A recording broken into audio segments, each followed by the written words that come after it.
welcome to my channel.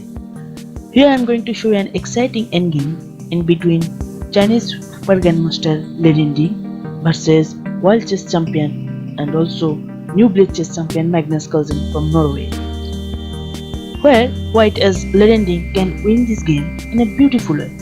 So let me show you that. You can see this position has just arisen after White 25th move Queen c7, and Ding decided to grab some pawns on a7 and after that b6. But instead of that, White has a brilliant idea which will win the endgame, because White, if enters the endgame, then he will definitely win because he's of the bishop, and all the dark scorpion is very passive there because the knight cannot defend both. So here was a brilliant move that can win the endgame if he plays precisely, and the move is King f1, a very good move. First of all, it protects the pawn, and also he's activate the king. So after black played h5, because it scares the luft on h7, king can go to h7. Then White will play again king e1. It's again a very good move.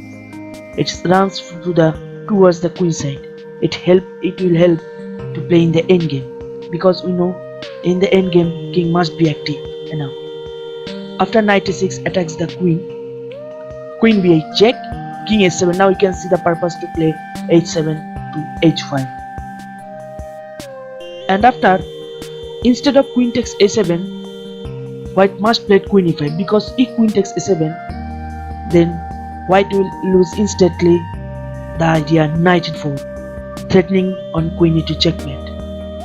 After queen a6, and it's all over, because if White plays bishop d2, then after queen b1 check, knight d1, knight c2, king f1, queen d1, and black wins. If he tries queen a6 to support the if he tries queen a6 to support the e2 pawn, but black has a simple move, just play b5 and cut the diagonal and wins. So anyway, White will not play queen takes a7. Instead he play queen e5, and after queen b1, pin the bishop. Then again White play a very precise move, and that is king d2. As you can see, the king marched from g2 to f1 e1, and now king e d2 gives White a distinct advantage in the endgame. After queen a2,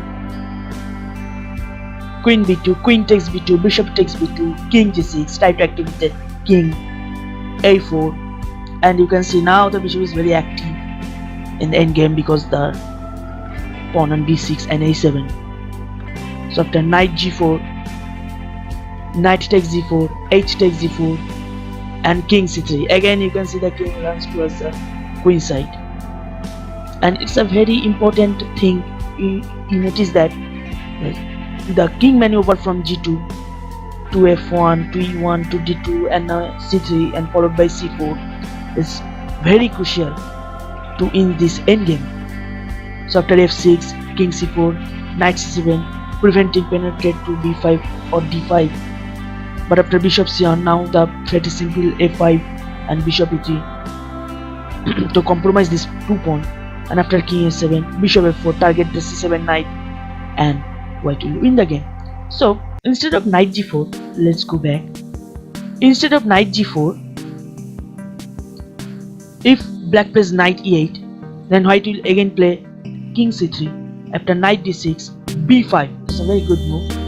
And after knight c5, king b4, and now White will threat something like bishop e5 or even bishop d4 and even a5. And after that, White can make some progress with knight d5 followed by knight to c7 or even knight e7 check to knight to c8 if he wants. So after f6, a5 as usual, knight g5, and after bishop d4, knight c8 to protect the pawn, so hold the position for a second, and knight c1, very good move.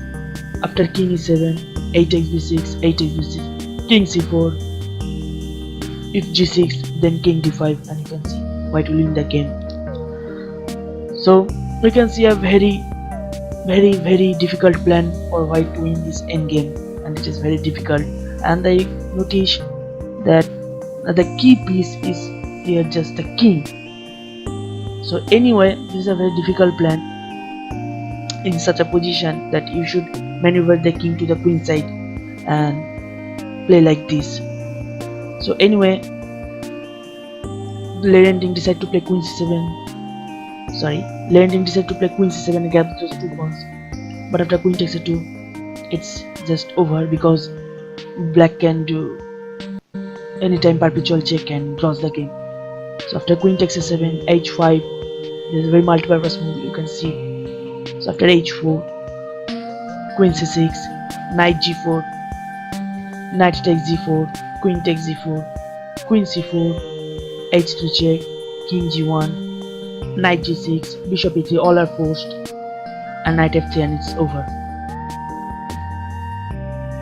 Because after knight e5, also because of in view of if queen takes e1, queen f3 check, king g1, queen g2 mate, queen g2 mate. So let's go back.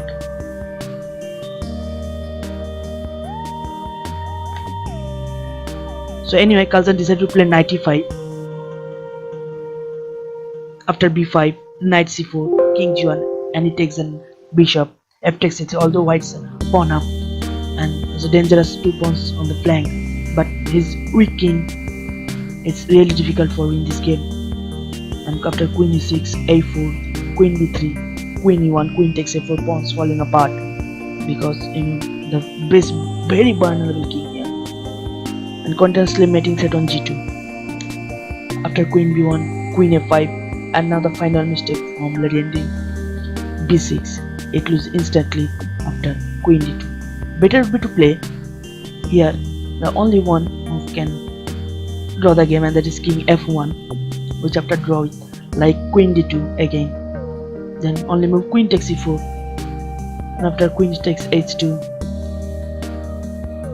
check, king h7, and after queen e4 check, g6, the game ends in draw. So anyway, go back, play after queen d2, queen f1, all are forced, and the good move e3 after queen takes b6, and game is over. White will lose the h2 pawn, and the h pawn will pass through. After queen c7, queen c6, king g3, queen g2, and game is over. There is no perpetual check because of the if square is guarded by this queen, and the next black will bring it square. So anyway, friends, I hope you enjoyed this video so far. If you like, then hit the like button and do subscribe my channel, and thanks for watching. Goodbye.